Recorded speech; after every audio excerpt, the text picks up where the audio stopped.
오늘 본문에는 사람 사이에 작용하는 한 가지 굉장히 중요한 원리가 말씀에 나옵니다. 굉장히 중요한 원리인데 그것은 무엇이냐면 존중은 존중을 불러오고 멸시는 멸시를 불러온다라는 것입니다. 여러분들은 최근에 혹시 내가 존중받고 있구나라는 것을 느껴보신 적이 있습니까? 아니면 멸시까지는 아니라고 하더라도 내가 존중받지 못하고 있구나라고 그렇게 느낀 경우나 그런 관계는 혹시 없으십니까? 자, 여러분들은 존중과 멸시, 이 용어나 이 단어가 낯설지는 않으실 것입니다. 하지만 이 존중과 멸시라는 이 단어의 의미가 내 인생과 내 신앙에서 얼마나 무거운지는 본인이 갖고 있는 생각이나 또 교훈이나 이것에 따라서 좀 다를 것이라고 생각합니다. 근데 얼마나 이 존중과 멸시라는 단어의 무게가 나의 신앙과 삶에서 무거우냐라는 것입니다. 여러분, 존중과 멸시의 이 문제는 관계로 보자면 이루어진 관계 가운데에서는 관계의 수준을 결정하게 되는 결정적인 문제고, 또 관계가 아직 형성되지 않았다면 존중과 멸시는 내가 이 사람과 관계를 맺을 것이냐 맺지 않을 것이냐라는 것을 결정하는 굉장히 잣대 같은 그런 문제가 되기도 하죠. 관계를 어떻게 맺었다고 하더라도 존중과 멸시가 어떤 식으로 작동하느냐에 따라서 그 관계는 지옥이 될 수도 있고 또 그 관계는 천국이 될 수도 있습니다. 그것을 결정하는 결정적 태도가 존중 혹은 멸시입니다. 문제는 우리가 이것을 나는 이건 이 정도는 알고 있는데 이 정도는 기본인데 라고 생각하기 쉽다라는 것이죠. 지난주에 말씀하고도 조금 연관이 있지만. 자, 관계와 가정을 생각하는 5월입니다. 그리고 마지막 줌입니다. 자, 우리가 이달에 우리가 행복하지 못한 가정을 우리가 생각해 볼 때 우리는 그렇게 생각하곤 합니다. 보통 대부분. 우리 집에 돈이 없어서 우리가 행복하지 못해. 아니면 우리가 몸이 안 좋아서, 건강이 안 좋아서 우리가 행복하지 않아. 불행해. 그래서 오늘 현대인들이 가장 두려워하는 것 두 가지를 꼽으라면 아마 돈과 건강, 이 두 가지일 겁니다. 그리고 당연히 돈과 건강은 오늘날 우상이 되죠. 경제적인 문제나 건강 문제는 정말 분명히 위협적인 일입니다. 그러나 실제로 가정이나 공동체가 불행한 대부분의 결정적인 이유는 돈의 부재, 건강의 부재가 아니라 존중의 부재, 멸시의 문화나 습관 때문에 불행이 깃듭니다. 심지어 교회도 그렇더라고요. 교회가 돈이 없으면 평안한데 교회가 돈이 있으면 불행해지기도 하는 걸 종종 봅니다. 여러분들의 집은 어떠십니까? 존중이 존중받지 못하는 가정은 결코 진정한 행복을 누릴 수 없습니다. 집안에 존중의 상소가 부족하면 그 가족 구성원들은 생명의 숨이 턱턱 막히는 겁니다. 못 살겠다. 빨리 나가고 싶다. 가정에서 흔히 나타나는 경우는 좀 더 많죠. 아무래도 아내를 존중하지 않는 남편.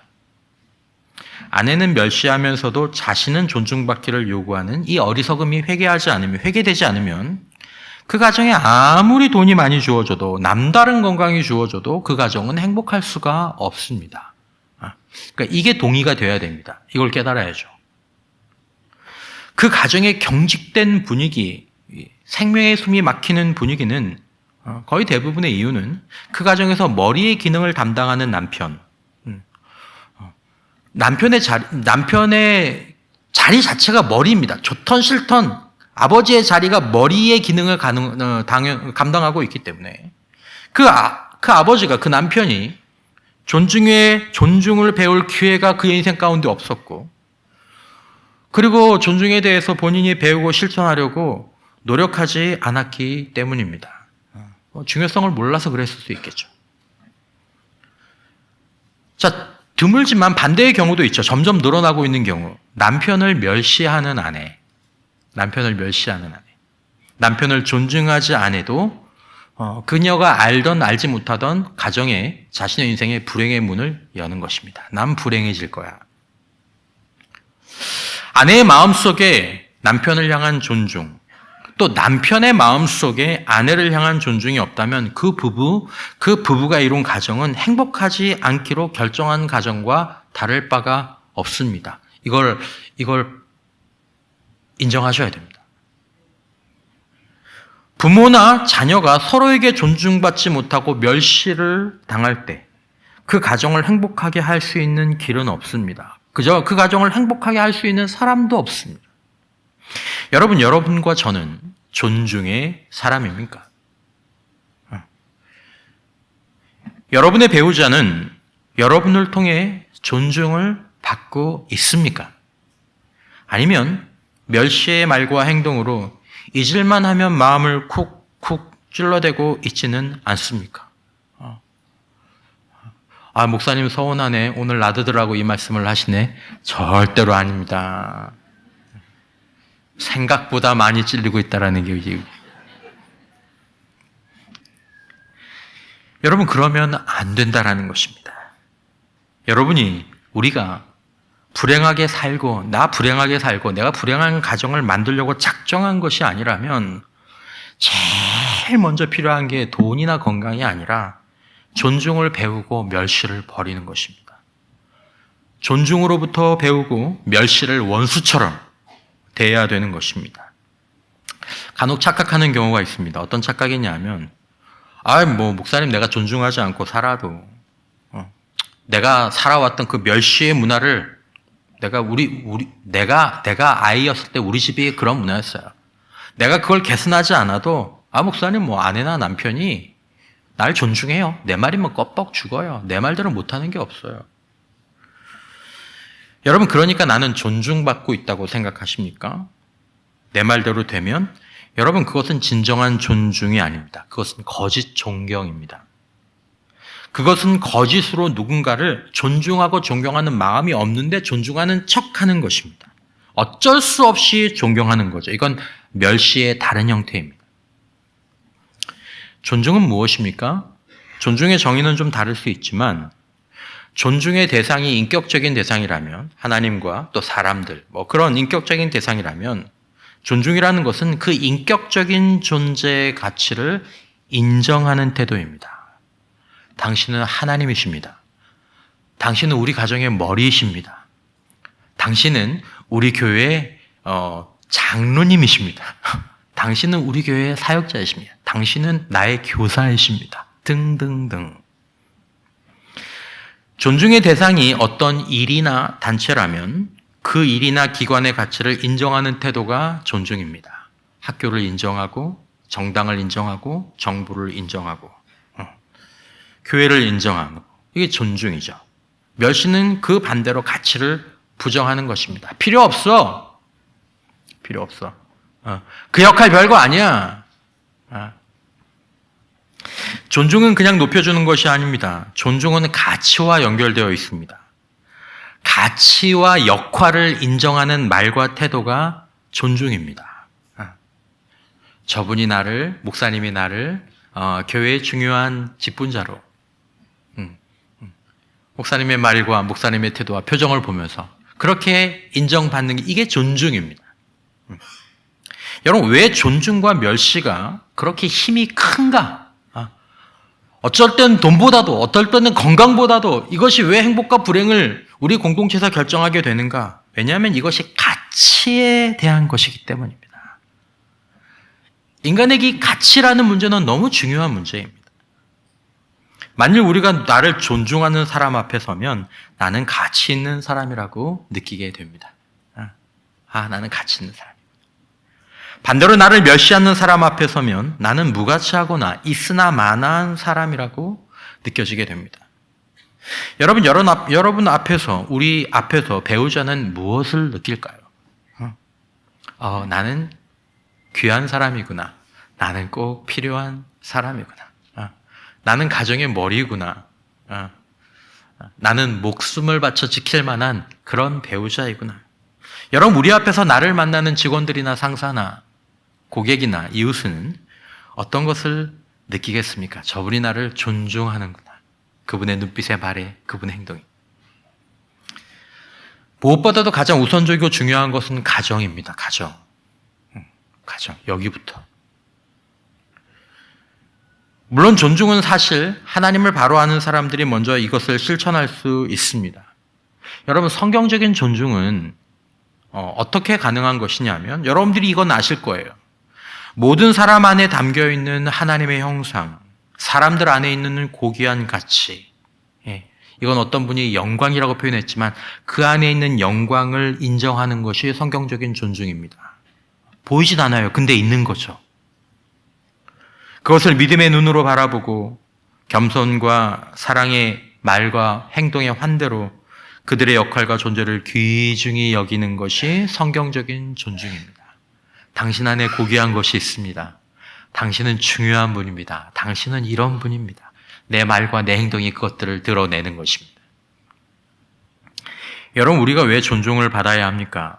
우리의 일상과 수고가 왜 멸시가 아니라 야, 뭐 그딴 일 가지고 하는 거하고 뭐 대단한 거라고 이렇게 말하지 말고 왜 당신의 일이 참 귀합니다 라고 존중받아야 합니까? 풀 한 포기 동물 하나도 왜 귀히 여김과 존중을 받아야 합니까? 우리 눈에 어리석어 보이는 지도자들이나 마음에 들지 않는 지도자라도 우리의 입술과 우리의 마음에서 왜 존중을 받아야 합니까? 왜냐하면 우리 자신이나 그 모든 사람들이, 그 모든 것들이 하나님과 연결되어 있기 때문입니다. 하나님에게서부터 왔다라는 것입니다. 하나님께서 어떤 영광을 또 신적인 지위와 권한을 그 안에 담으셨기 때문입니다. 자, 여러분, 존중과 멸시에서 우리가 잊기 쉬운 너무 중요한 사실 가운데 하나는 오늘 말씀이 보여주는 굉장히 중요한 의미인데, 오늘 말씀처럼 존중은 존중으로 나에게 돌아오고 멸시는 멸시로 나에게 돌아온다라는 사실입니다. 외부를 향한 멸시는 결국 나중에 결과적으로 자신을 멸시하고 자신의 인생을 멸시하는 결과로 되돌아오게 돼 있다라는 것입니다. 이걸 꼭 알아야 한다는 것입니다. 어떤 사람들은 멸시의 악순환 속에서 삽니다. 무슨 말씀이냐 하면 우리가 불행한 이유는 우리가 사람들과 주변의 사람들과 주변의 일들과 주변의 것들을 멸시하는 삶을 살면서 우리가 내 자신과 내가 살아야 될 인생과 내 세상을 같이 함께 멸시하기 때문입니다. 아유, 아무 가치 없는 것들. 에휴, 아무 가치도 없는 것. 아무 가치도 없는 인생. 그러면서 내 삶도 같이 멸시의 수레바퀴를 돌리고 가는 것이죠. 여러분, 이웃과 세상을 멸시하는 것은 곧 자신을 멸시하는 것입니다. 그러다 보니 멸시하는 사람은 자기가 원한 것은 아니지만 자기도 모르게 스스로와 스스로의 인생을 무가치하게 여기게 됩니다. 경멸하게 되는 거죠. 나를 멸시하려고 하는 생각은 없었어요. 하지만 사람들과 인생과 다른 것들을 멸시하다 보면 나는 나를 멸시하게 됩니다. 내가 하는 일을 멸시하게 됩니다. 내 존재를 멸시하게 됩니다. 그렇게 무가치하게 여겨지니까 더욱 존중을 받으려고 누군가를 멸시하는 것입니다. 그리고 더 무가치한 삶을 살게 되는 거죠. 정말 무가치할까요? 무가치하게 대하기 때문입니다. 그 안에 있는 가치를 보려고 하지 않기 때문이고 그 안에 가치가 있다는 얘기를 들어도 그것들을 무시하기 때문입니다. 사람 안에는, 세상 안에는 풀 한 포기 안에도 엄연히 존재하는 신적인 가치가 있습니다. 하나님의 영광이 있습니다. 그걸 부정하는 거죠. 하나님이 세상을 지으시고 뭐라고 말씀하셨습니까? 하나님 보시기에 하찮았더라? 좋았더라. 사람을 보시고 하나님께서 뭐라고 말씀하셨습니까? 하나님 보시기에 어떻게 좋았더라? 심하게 좋았더라. 심하게. 근데 나는 뭐라고 얘기해요? 본체도 안 하고 말도 안 건네고 무시하고 부정하고. 그럴 때 멸시를 당하는 것은 멸시받는 사람인 것 같지만 사실은 결국 멸시를 당하는 건 멸시하는 사람. 이게 무서운 거예요. 그러니까 이걸 깨달아야 되죠. 내가 왜 불행하지? 내 인생이 왜 이렇게 하찮지? 난 왜 이렇게 짜증나지? 혹시 멸시의 사람은 아닙니까?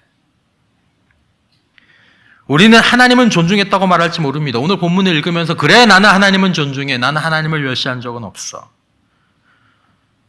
여러분, 이렇게 생각해 보시죠. 누가 저와 여러분들을 존중한다고 합시다. 저를 보면서 또 여러분들을 보면서 귀해요. 한번 인사도 잘하고 말도 잘하고.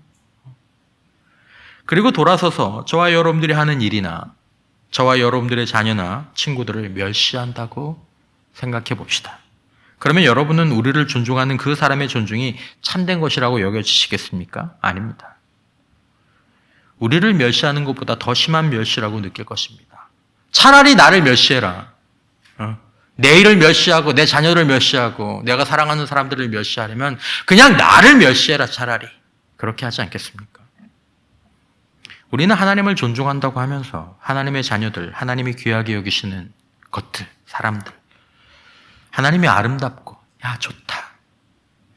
하나님이 자기 아들의 생명으로 사신 사람들과 일들, 그런 기관들을 멸시하고 있지는 않은지도 돌아보아야 합니다.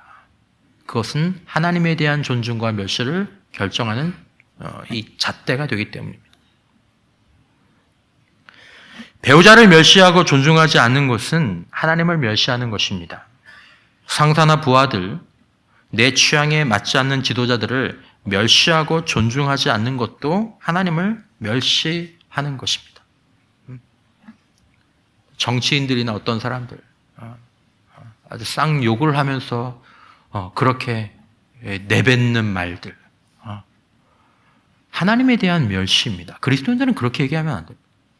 자기랑 뜻이 안 맞는 정치인이라고 하더라도 마음에는 그에 대한, 그를 세우시고 높이시는 하나님에 대한 존중의 마음들이 있어야 합니다. 끝까지. 그가 잘못했다면 그는 자기 무덤을 팔게 될 것입니다. 여러분, 우리가 이쪽에서 하나님의 사람, 하나님의 것을 멸시하면서 저쪽에서 하나님을 존경할 수 없다라는 것입니다. 연결되어 있는 것이죠. 거짓 존중, 거짓 존경을 요구하거나 멸시의 삶을 사는 것이 위험한 이유는 그런 사람의 눈에는 별로 가치 있게 보이는 것이 없기 때문입니다. 나만 가치 있어 보입니다. 다 쓰잘데없이 보이고, 다 하찮게 보이고, 다 자기 마음대로 할 수 있는 것처럼 보이고, 멸시의 마음을 가지고 사는 사람의 눈에는 진정으로 가치 있고 영광스러운 것들이 별로 없습니다. 멸시는 가치를 모르는 마음이기 때문입니다. 가치가 없는 게 아닙니다. 가치를 모르기 때문에 하찮게 여기는 것이죠. 그리고 나중에 지나고 보면 무엇보다 다 자기의 인생과 자기 자신과 자신이 하는 것을 하찮게 만들게 됩니다. 때로 어떤 사람들은 자신을 무시하면 죽일 듯이 달려들죠. 여러분, 그런 사람들이 갖고 있는 특징 중에 하나가 멸시가 심한 분들입니다. 그지 같은 놈들, 그지 같은 인생, 그지 같은 일.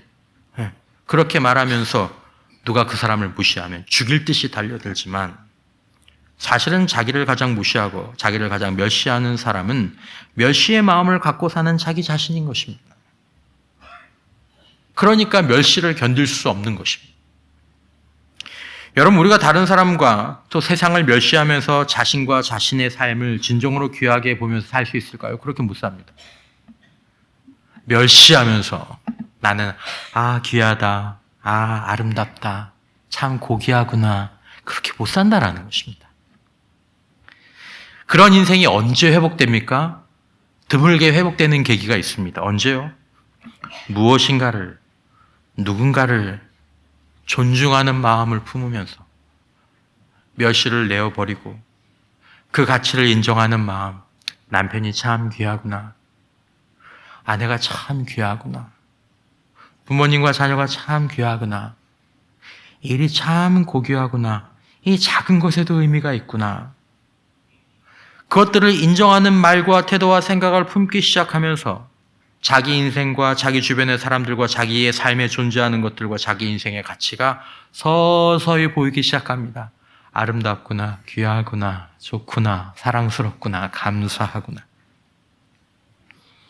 나도 나의 삶도 내가 하는 일도 나의 역할도 참 중요하구나. 죽지 못해 사는 것이 아니고 그저 생계를 위해서 꾸역꾸역 억지로 하는 일이 아니라는 것도 알게 되죠. 존중의 눈이 열리면 하나님과 가족과 이웃과 세상에 대해서 감사하게 됩니다. 이미 행복한 사람이죠.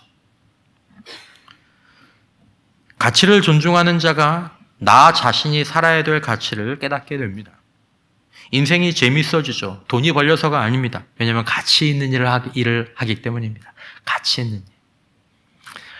여러분, 무슨 일을 하느냐가 중요한 것이 아닙니다. 그 일에 대한 가치를 알고 하는 것과 못하는 것에 대한 차이가 있을 뿐입니다. 여러분, 우리는 모두 존중의 마음을 회복해야 합니다. 존중은 그냥 높여주는 게 아닙니다. 존중은 가치를 인정하는 것입니다. 가치를. 멸시는 멸시를 낳습니다. 거짓된 존중, 폭력과 위협으로 형성된 가짜 존경의 문화 속에서 태어나고 자란 사람들이 그런 가정을 만드는 악순환을 거듭하기도 합니다.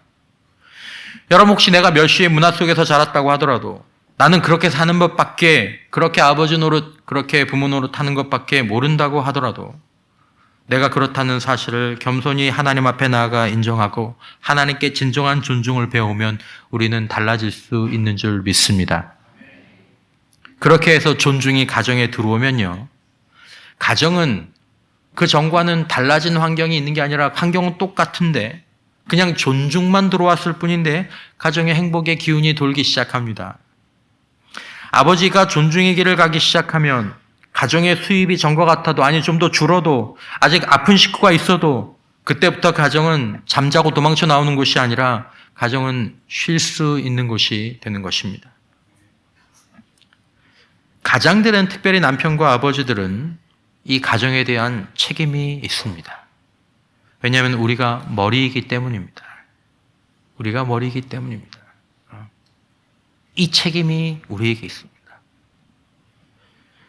그러므로 존중을 잃은 가장이 존중의 가정을 만들 수 있을까요? 불가능합니다. 불가능합니다. 존중이 사라진 가정에는 행복과 사랑이 깃들 수가 없습니다. 존중이 사라진 가정은 이 땅의 지옥이 됩니다. 알고 하든 모르고 하든 가정을 지옥의 예고편으로 만드는 가장들이 불행하게도 여전히 존재합니다. 그리고 그 가장 결정적인 이유는 그가 돈이 없어서가 아닙니다. 건강이 없어서가 아닙니다. 그가 존중을 잃어버렸기 때문입니다. 존중을 신경 쓰지 않기 때문입니다. 하지만 가장들에게는 여전히 희망이 있습니다. 내가 비록 능력이 부족하더라도 가장의 마음 가운데 아내에 대한 존중, 자녀에 대한 존중, 부모에 대한 존중이 우리 안에서 세워지면 가정은 점점점 변화되는 줄 믿습니다. 그래야 됩니다. 그래야 됩니다. 가정이 불행한 상태로서는 우리는 제대로 살아갈 수가 없습니다. 가정이 먼저 바뀌어야 합니다. 가정을 넘어서 우리 삶 속에서 표면적으로 보자면 우리가 마음속에 3단어 정도만 품고 살아도 우리의 관계에서 많은 문제들을 피할 수 있을 것이라고 생각합니다. 3단어. 작년 이맘때쯤에 아마 말씀드렸던 말투의 문제. 2번째, 지난주에 말씀드렸던 환대의 말과 행동. 그리고 3번째, 오늘 나누는 존중. 3단어. 우리의 말투가 예쁜 사람들이 되기를 원합니다. 우리의 말과 행동에 환대가 있기를 바랍니다. 우리 안에 존중의 정신이 가정에서부터 있기를 원합니다. 그것이 확장된다고 생각해 보십시오. 그 사람의 삶이 어떻겠습니까?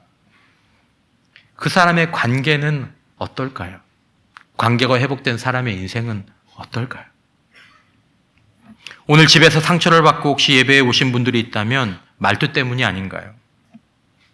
지난주에 혹시 내가 작아지고 소외된 느낌을 받았다면 사라진 말의 환대, 사라진 작은 배려 때문이 아닐까요? 나는 어떻게든지 잘 살아보고 싶은데, 나는 열심히 하고 싶은데 그런 우리를 자꾸만 어둠 속으로 밀어넣는 것 같은 그런 괴로운 아픔을 당하고 있다면 혹시 그것은 내가 존중을 받아야 될 사람에게 조용하고 지속적으로 당하는 멸시 때문은 아닐까요? 하나님께, 그리고 우리 자신에게, 그리고 먼저는 우리 가족과 이웃 형제 자매들에게 가장 먼저 필요한 것은 돈이 아니라 존중인 줄 믿습니다. 이제 멸시를 그만 중단하라는 것입니다. 멸시를 검토하라는 것입니다. 존중은 사람을 살립니다. 반면에 멸시는 인격을 살해하게 되는 것이죠. 단지 멸시로 인해서 이루어지는 살해가 한 번에 일어나지 않고 긴 시간과 과정 속에서 점진적으로 일어날 뿐입니다. 하나님은 말씀하십니다. 존중하는 자는 존중이 여김을 받을 것이며 멸시하는 자는 멸시가 그의 머리로 돌아오게 될 것이다. 사람에게 하는 것이 하나님께 하는 것입니다. 마태복음 25장 40절 임금이 대답하여 이르시되 내가 진실로 너희에게 이르노니 너희가 여기 내 형제 중에 지극히 작은 자 하나에게 한 것이 곧 내게 한 것이니라 하시고. 여러분, 우리는 어떤 세계를 살고 있을까요? 우리는 같은 세계 속에서, 같은 사람들 속에서, 같은 시간대를 살면서 한 사람은 존중의 세계를 살 수 있고 한 사람은 멸시의 세계를 살 수 있습니다. 우리의 가정에 어떤 문패가 붙을 수 있을까요? 어느 순간 내가 멸시의 세계 속에서 존중의 필요성, 존중의 무게를 깨닫고 내가 존중을 배우고 고개를 숙여 존중을 실천하는 그 순간 우리가 존중에 대한 마음만 먹어도 내가 아내를 좀 존중해야 되겠구나, 이제는. 내가 남편을 좀 존중해야 되겠구나. 내가 직장의 상사와 또 동료와 부하들을 좀 존중해야 되겠구나. 형제와 자매들을 좀 존중해야 되겠구나. 여러분, 그 마음을 품는 그 순간부터 그 사람은 자신의 삶과 자기 자신이 점점 더 존중받게 된다는 것을 느끼게 될 것입니다. 사람을 존중하고 주변에 존재하는 것들, 내가 해오던 일들, 다른 이들이 하고 있는 것들을 존중하기 시작할 때 우리의 삶도 비로소 우리를 향하여서 의미와 행복을 방긋 미소 지어 주게 될 것입니다. 기억하십시오. 존중은 존중을, 멸시는 경멸을 낳게 됩니다. 그러므로 우리는 우리의 존중을 평가해 보아야 합니다. 나의 존중은 어떤가? 그리고 존중을 배우고 더 연습하는 것이 너무나 귀한 일입니다. 하나님을 존중하는 것을 배우고 하나님의 사람들을 존중하며 하나님의 세계와 또 하나님이 우리에게 주신 일들을 존중하게 되면 될수록 우리는 우리 자신과 우리의 삶을 더욱 존중하고 존중받는 것을 경험하게 될 것입니다. 말씀드린 것처럼 인생이 지치고 짜증나고 무의미하고 허무하게 느껴진다면 그것은 인생과 세상 탓이 아닐 가능성이 높습니다. 오히려 멸시받아야 할 존재와 일들이 단 하나도 없는 이 세상에서 존중하는 법을 잃어버리고 존중을 가볍게 여기고 멸시의 문화를 그냥 용인해버린 우리의 문제인 것입니다. 성경적으로 존중이 회복되려면 하나님을 존중하는 법을 배우고 회복해야 하죠. 창세기 3장에 나오는 우리가 타락이라고 얘기하는 그 타락을 존중의 관점에서 보면 무엇입니까? 타락이란 하나님을 존중함으로 살아갈 수 있는 인간이 하나님을 존중하기를 거부하고 하나님을 멸시한 것입니다. 존중의 파괴, 하나님에 대한 존중의 파괴, 그게 곧 타락입니다. 하나님을 존중하기를 거절하고 하나님을 거역했던 사탄이 사람들에게 하나님을 멸시하라고 유혹합니다. 너희도 나처럼 하나님을 멸시해봐. 그리고 그것들을 따랐을 때 어둠이 깃든 쪽은 멸시를 받으신 하나님이 아니라 오히려 인간의 삶 쪽이었습니다. 하나님의 하나님 되심을 인정하는 것이 존중입니다. 하나님은 하나님이시기 때문에 우리의 경배와 예배를 받으셔야 하며 하나님은 하나님이시기 때문에 우리의 순종을 받으셔야 하고 하나님은 사랑과 지혜이시기에 우리의 사랑을 전적으로 받으시기에 합당하신 줄 믿습니다. 하나님에 대한 존중의 눈이 열리면 우리 삶 가운데에서 행복의 문이 열리고 행복의 눈이 열리는 사람은 하나님 쪽이 아니라 기분이 좋아지는 쪽은 변화되는 쪽은 하나님이 아니라 놀랍게도 우리 쪽이다라는 것이죠. C.S. 루이스는 이런 말을 했습니다. 우리가 농담을 나누고 함께 일하고 결혼하고 무시하고 착취하는 대상은 모두 불멸의 존재들입니다. 불멸의 존재들. 고귀한 존재들이라는 것이죠. 그리스도인의 존중은 아마 여기서 나오는 것입니다. 자신과 다른 사람들을 바라볼 때 그들이 불멸의 존재들이고 거룩한 존재들이고 신적인 기원, 하나님으로부터 온 존재라는 사실들을 알고 그 생각으로 바라보는 것입니다. 그는 이렇게 얘기했죠. 성찬식의 성물 다음으로 그리스도의 몸과 피 다음으로 여러분의 이웃이야말로 여러분의 감각으로 접하는 가장 거룩한 대상입니다. 그렇죠. 다른 어떤 것보다도 하나님 다음으로 예수 그리스도 다음으로 거룩하고 고귀하고 불멸의 존재는 바로 인간입니다. 여러분, 우리는 사람을 어떻게 봅니까?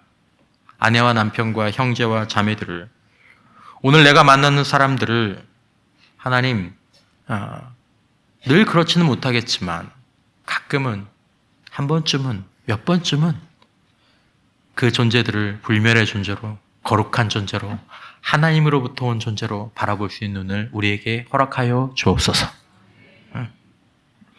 그리스도인으로 살아가고 그리스도의 제자가 된다는 것은 바로 그 눈으로 사람들을 바라보려고 노력한다라는 의미입니다. 읽었던 책 가운데 이런 대목이 있었습니다. 공동체의 리더는 타인을 심판하는 것이 아니라 그 사람 안에 있는 영광을 회복시키는 존재여야 한다. 저 사람 안에 영광이 있는데, 하나님의 영광이 있는데, 저분 안에는 하나님의 영광이 있는데 그걸 회복시켜주는 존재죠. 여러분, 우리는 우리 자신 안에 영광을 품고 있습니다. 하나님의 영광입니다. 그러므로 그리스도인이 만약에 사람에 대해서 가정에서부터 그러면 이제 그건 더 말할 나위도 없는 거지만, 그리스도인이 존중을 잃어버리고 멸시의 말과 태도로 살아간다면 그건 신앙의 본질에서 벗어난 것입니다. 그냥 그 사람은 하나님을 아직 모르는 겁니다. 하나님을 멸시하는 겁니다. 성경적인 신앙의 길을 걷고 있지 않은 거죠. 다른 걸 뭘 하더라도 무의미합니다. 여러분, 우리가 늘 그렇지는 못할지라도 가끔 한 번쯤은 정말 우리 주변의 사람들이 우리의 눈 속에서 존중과 경외심을 볼 수 있어야 하지 않을까요? 여러분, 사람들은 그들을 보시는 하나님의 눈을 볼 수가 없습니다. 하나님이 우리를 사랑하신다는데, 우리를 사랑의 눈으로 바라보신다고 노래하는데 어떻게 볼 수 있습니까? 못 봅니다. 하나님이 그들을 보시는 눈은 어떤 눈입니까? 하나님 보시기에 심히 좋았더라. 심히 좋은 곳을 바라보는 그 눈. 여러분, 남편의 눈에서 아내의 눈에서 남편이, 자녀들이 그래도 몇 번은 그런 하나님의 시선을 보아야 할 줄 믿습니다. 그렇게 보아주는 남편의 눈, 그렇게 보아주는 아내의 눈, 그렇게 보아주는 부모의 눈, 그렇게 보아주는 자녀의 눈, 그렇게 보아주는 형제 자매의 눈, 그렇게 보아주는 상사와 부하와 동료의 눈, 이웃의 눈, 몇 번은. 그러면서 우리가 설명하고 말하지 않아도 저분이 나를 존중해 준다라는 것을 마음속에 느낄 수 있도록 그렇게 하려고 노력하지 않는다면 그리스도인의 기본이 무너진 것입니다. 우리는 하나님을 알고 존중하기를 배워야 하죠. 어쩌면 우리는 하나님에 대해서 하나도 체험하지 못했을 수도 있습니다. 예수 그리스도는 성경적인 존중의 완벽한 모범이 되셨습니다. 하나님의 아들이시지만 이 땅에 인간의 몸을 입고 오셔서 사람들을 존중해 주셨죠. 어떤 사람들이죠? 사회에서 멸시받던 세리와 죄인들, 사회에서 무시당하던 여인들, 카운트도 되지 않았던 아이들까지도 기꺼이 받아주시고 그들과 식탁을 나누셨습니다. 이것은 당시 문화에서 정말 파격적인 존중과 환대의 행위였습니다. 예수님은 더 나아가셨죠. 십자가에서 못 박는 자기의 원수들을 위해서도 아버지 저들을 용서해 주십시오. 아마 몰라서 그럴 겁니다. 끝까지 존중해 주셨습니다. 여러분, 기독교 신앙이 이것입니다. 이게 기독교 신앙입니다. 로마서 5장 8절에 우리가 아직 죄인 되었을 때 그리스도께서 우리를 위하여 죽으심으로 하나님께서 우리에 대한 자기의 사랑을 확증하셨느니라. 존중의 생각으로 이 본문을 보십시오. 기독교 신앙은 존중입니다. 예수님은 우리 안에, 죄인들 안에 하나님의 영광을 보셨고 존중으로 그것을 드러내 주셨습니다. 너희는 이런 대접을 받아야 된다. 존중은 삶의 의미를 줍니다. 생명 속에 있게 합니다. 성경적인 존중은 단순히 매너 훈련이 아닙니다. 존중에는 깊은 신학적인 의미, 하나님과 연결된 의미가 담겨 있습니다. 그러므로 사도들은 얘기하죠. 베드로전서 2장 17절에 무사람을 공경하며 모든 사람을 공경하고 존중하며 형제를 사랑하며 하나님을 두려워하며 왕을 존대하라. 사환들아 범사에 두려워함으로 주인들에게 순종하되 선하고 관용하는 주인들에게만 아니라 또한 까다로운 자들에게도 그리하라. 생각나는 사람 없습니까? 까다로운 주인. 까다로운 동료, 까다로운 부하, 그리하라. 원수도 그리하라. 친절한 존중과 이 모습들은 물론 여기에는 자기 존중과 건강한 경계선이 포함되어야 합니다. 예수님의 모델을 따라야 합니다. 그러나 여러분, 지금 우리에게 진정한 존중을 하기 위하여 1년간의 훈련이 필요한 것은 아닙니다. 존중을 위해 지금 먼저 필요한 것은 깊은 깨달음과 즉각적인 회개와 순종입니다. 하나님, 제가 잘못했습니다. 제가 가장인데, 제가 아내와 남편인데, 제가 사역자인데, 제가 직분자인데, 제가 존중을 놓쳤습니다.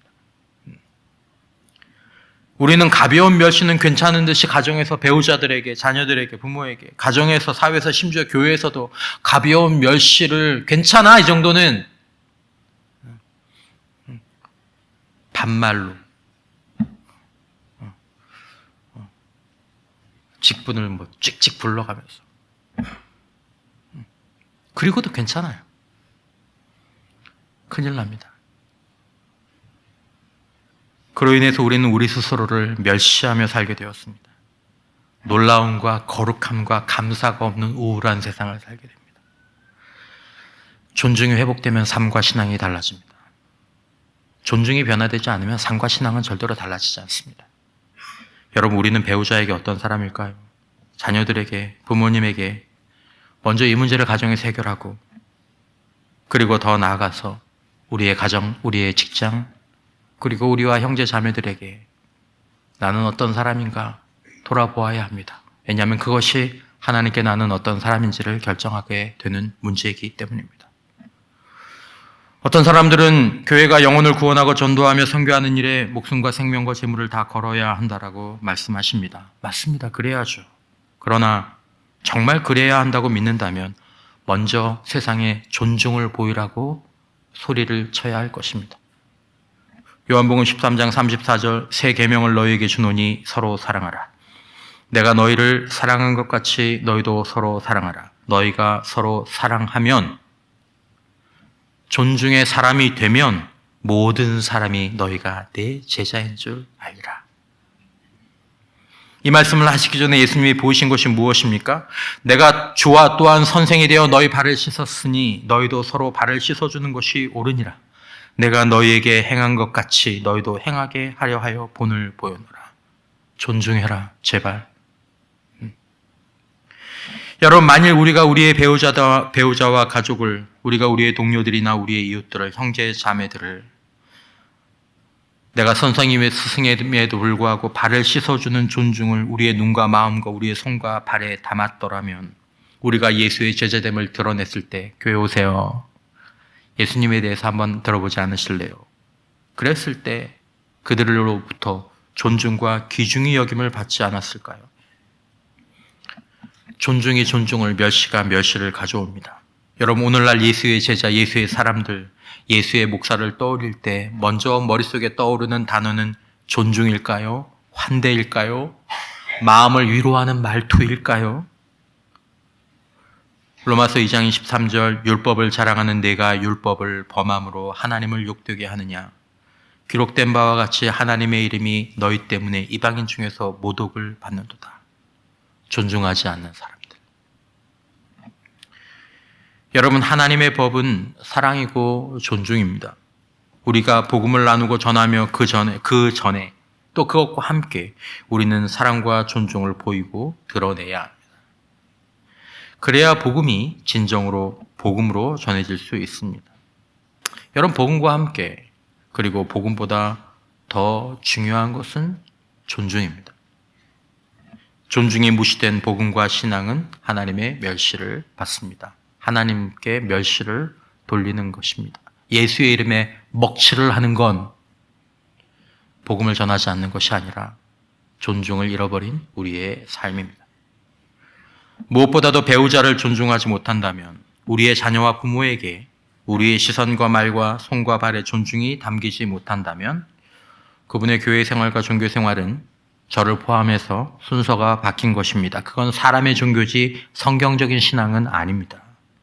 우리 모두가 존중의 사람, 예수의 사람으로 존중의 세계를 살아가는 우리 모두가 되시기를 주님의 이름으로 축원합니다.